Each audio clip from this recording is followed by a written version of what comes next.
Hello friends, today I have brought for you very important topic which is your direct tax questions. So these questions are very important for you. If you are appearing for the industry interviews or any domain specific direct tax domain specific interviews, then we'll cover the questions relating to that here. So please do give your 100% to hear out this video and get maximum out of it. So starting with the question, first is section 269 SS, ST and section 269 T of Income Tax Act, right? 269 SS is when it prohibits taking or accepting the loans and deposits otherwise than account pay check, bank draft, electronic clearing system. And this section applies if you take the loan deposit exceeding means 20,000 rupees or more. And in what way we can accept? We can accept by account pay check, bank draft, and electronic clearing system. And what's the penalty? 100% of the violated amount, right? Now, next to section 269 ST. 269 ST says that it prescribes the mode of undertaking transactions. So, what it prohibits to take to receive amount of 2 lakh rupees or more in aggregate from a person in a day in respect of single transactions or in respect of a transaction relating to one event or occasion from a person, right? So three things is prohibits. First, to receive 2 lakh rupees or more from a single person, or to receive 2 lakh rupees or more in respect of single transaction, or to receive 2 lakh rupees or more in respect of a transaction in relating to one event or occasion from a person, right? Now, what is the acceptable mode? Here, acceptable mode is count pay check, bank draft, electronic clearing system. And what's the penalty? 100% of default amount. Now, next section 269T, it prohibits repayment of loan which you have taken, right? It prohibits that you should not repay not repay your loan otherwise than count pay check, bank draft, electronic clearing system. And this section is applicable for the repayment of any loan or deposit or specified advances which is 20,000 rupees or more. Means advance balance as on date should not exceed 20,000, and then it is like it is your contravention. And if you want to pay, you should pay by account pay check, bank draft, electronic clearing system. And what's the penalty? It's equal to the default amount, right? Now moving to next question, section 79 of the Income Tax Act. It deals with the restrictions on carrying forward of loss and set off of losses in case of change in shareholding of companies. Means what happens that company, according to this section, the company is not allowed to carry forward and set off loss against the future profits. Means it is not allowed to carry forward its past loss and set off against the future losses if there is a changing shareholding of the company. And what quantum of shareholding should change? It beneficial ownership of shares amounting to 51% of more of voting power and changes hands. Means a person transfers 51% or more voting power to the other, or an organization transfers, or any more than 1% transfers. If that changes hands, then that previous losses is not allowed to set off with the future profits, right? That's the only point. Next question, that what is the applicability of TDS and taxes on the your virtual digital asset, right? So first talking about its taxability, tax rate is 30%. It's at flat rate, right? Deduction of expenses is not allowed, and only the acquisition cost is allowed, and the allowance or set off of any loss while computing such income is not allowed, right?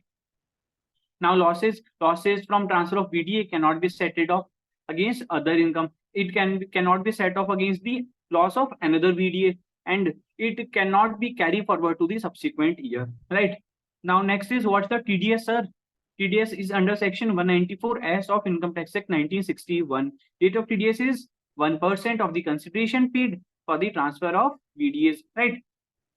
Now threshold limit is means up to that limit and no TDS is required to be deducted. It is rupees 50,000 in a financial year, and in case of specified person, individual HUF, which is not required to conduct a tax audit, or in the specified profession which does not exceed turnover does not exceed rupees 50 lakhs during the financial year, and in case of any other person, rupees 10,000 is the limit, right? Now who is the person liable to deduct the TDS? The person responsible is the person who pay the consideration. So the responsible for paying the consideration is liable to deduct the TDS, right? Now, what are the special cases here? That in case the transfer is done through an exchange, then the exchange is responsible for deducting the TDS. And if the payment is partly or fully made in kind, then the TDS compliance becomes critical and transaction cannot be completed unless the tax has been paid. Means there must be compliance. Means compliance should be done, right? Now, some important deadlines relating to Income Tax Act. First, tax audit report deadline is 30th of September, and for individuals and HUF ITR deadline is 31st of July, and for audited businesses, limit of ITR is 31st of October, and for the international transactions, it is 30th of November, right? Now, what's the last date of TDS returns? And it is for Q1, it's 31st of July, means month end. Then after that, suppose month end on 30th June, then after that 1 month grace period is there. And for Q2, also 1 month grace period. Q3, 1 month grace period. But in case of Q4, 2 months grace period are there. Now, so what's the time limit of paying the taxes to the government by challan, means TDS deposit? It's 7th of next month. For April, it is 7th of May. But for March, consider that for March, it's 30th of April. Only for March, this limit is there. Now let's revise some of the TDS actions which are frequently asked in the interviews. First is your 194C, which talks about the TDS on payment to contractors and subcontractors. It is applicable when we make payment to the contractor subcontracts for the work. Remember this word work, including the supply of labor, and threshold is 30,000 for a single contract and 1 lakh for aggregate during a financial year. And the rate of TDS is 1% for the individual HUFs and 2% for the others, right?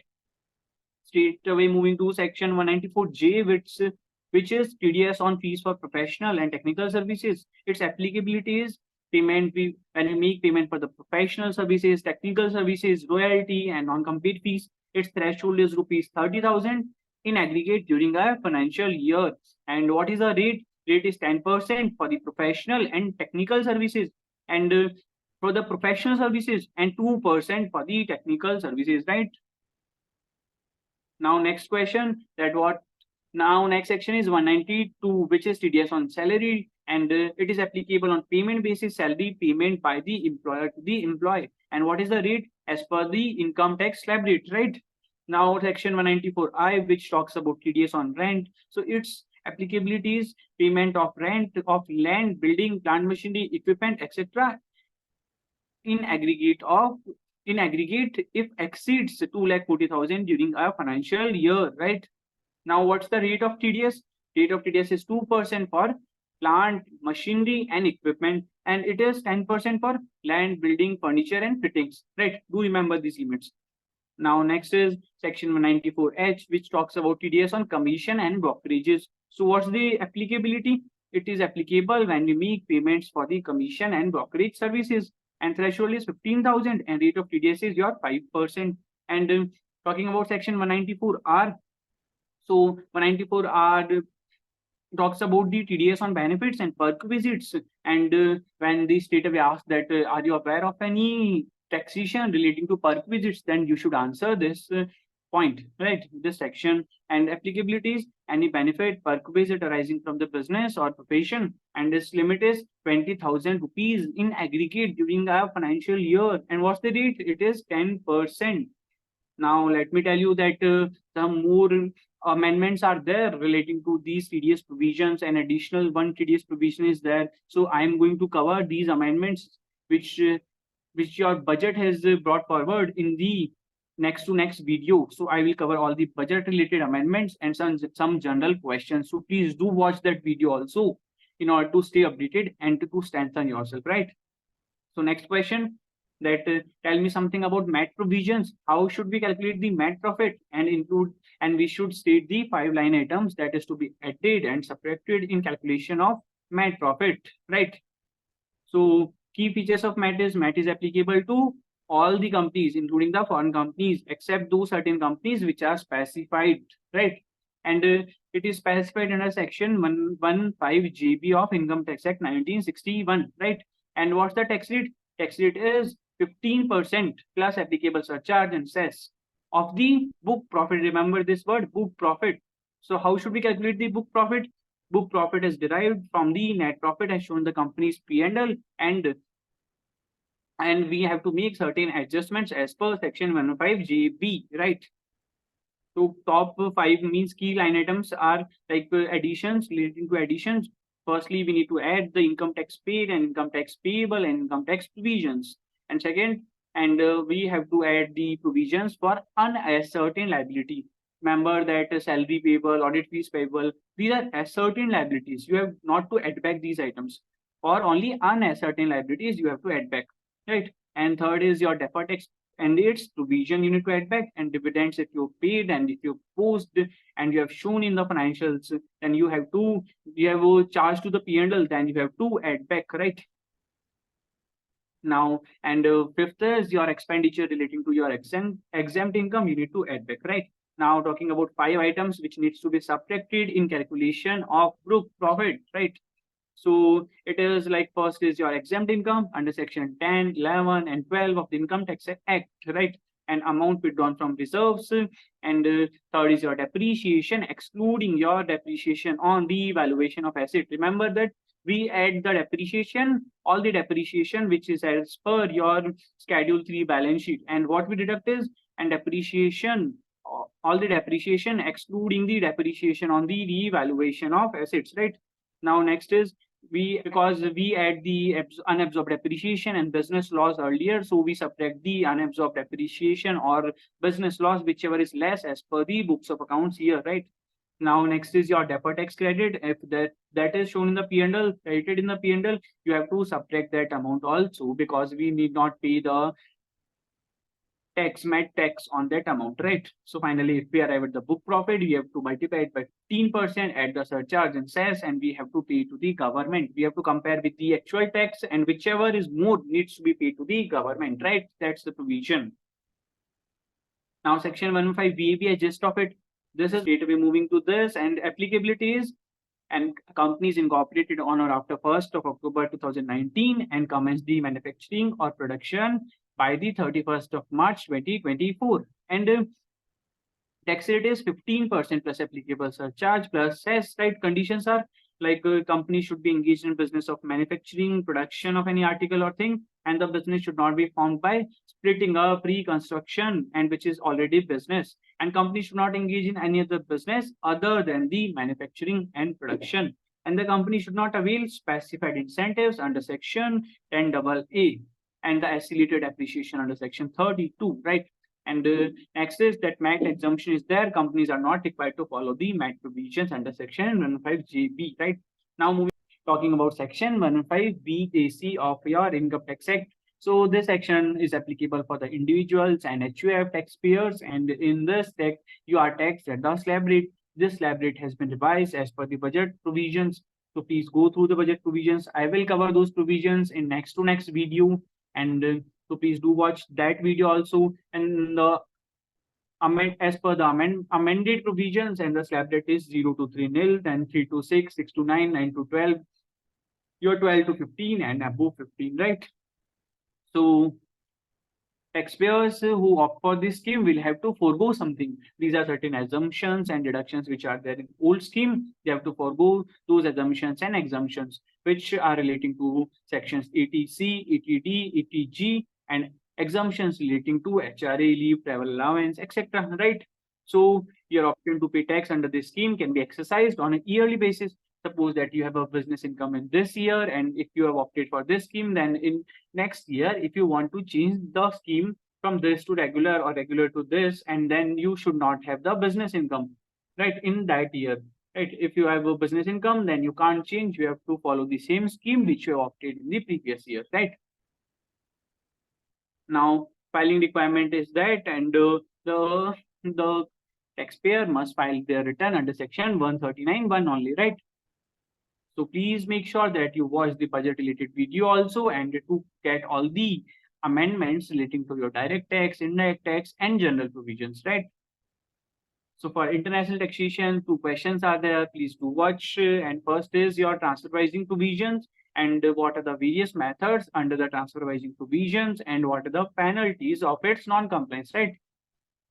So transfer pricing provisions are that transfer pricing provision ensure that the transaction between the related party, means of related party is your associated enterprise, are conducted at the arm's length price and preventing the profit shifting and tax erosion, right?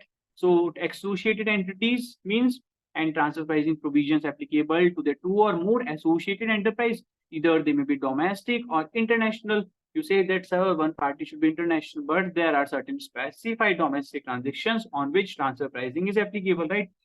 So associated enterprise are defined under section 92A, and specified domestic transactions means transactions which exceed rupees 20 crores. One entity in IFSC, one in other, like that only. So now second is that transfer pricing methods. So these transfer pricing methods are your cup methods, which is comparable uncontrolled price method, which compares the price charge for the goods services in a means uncontrolled in uncontrolled transaction, what price would the particular supplier would charge in that compare that we have to make that comparison, and based on that we arrive at the pricing. And second is your resale price method, means the buyer of your goods sells at which price minus his gross margin, right? Then third is your cost plus method, in which the cost which like you charge and the cost of yours plus a suitable margin over it, so cost plus method. And your profit split method. So profit split method is that method in which combined net profit of the associated enterprise and from the control transaction split based on the cost or value they have contributed, right? So fifth is your transactional net margin method, in which and we compare the net profit margins of a controlled transactions to the net profit margin of a comparable uncontrolled transactions, and means you take the data from the similar companies, right? And last is your any other method as per the circumstances, right? What is the compliance requirement relating to it? Taxpayer must maintain the detailed documentation of the arm's length pricing and the analysis and policies, right? And documentation should include the details of associated enterprise, terms and conditions, and nature of a ALP and comparability analysis, and accountant report should be there in form CEB, right? Chartered accountant's report should be there, and advanced pricing agreement means taxpayers can enter into a PA and with the tax authorities to agree in advance that what the transfer pricing methodology would be applicable for the specified transactions, right? These are the penalties which you can cover. You have to pay the penalties on non-compliance, non-maintenance of documents, failure to report the transactions, incorrect maintenance of documentation, and you have to adjust, make some secondary adjustments. Primary adjustment, if you have not made, you have to make the secondary adjustments, right? So next is, and final question is that what are the various forms, and explain these forms relating to 15 CA, CB, when it is applicable, right? And when these forms needs to be filed. So talking about section 15 CA. Section 15 CA is a declaration of the remitter that he has made certain transactions with the non-resident, which is applicable to the provisions of Income Tax Act 1961 and the applicable DTAA, right? So it serves as a tool for the income tax department so that they can track the foreign remittance, right? So when you need to file this 15CA, 15CA is required to be filed before making any remittance to a non-resident.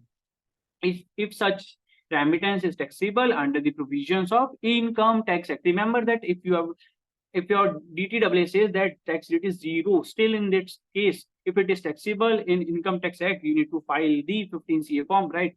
And 15CB is certificate issued by a CA to ensure that the tax implications of the remittance has been properly examined, right?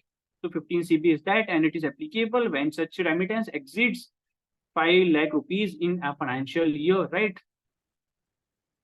So that's all from my side for this direct tax portion. Please make sure to like the video and please do watch the budget related video, and in which I will cover the direct and indirect tax amendments. So please do watch that also. That's all from my side. Thank you so much.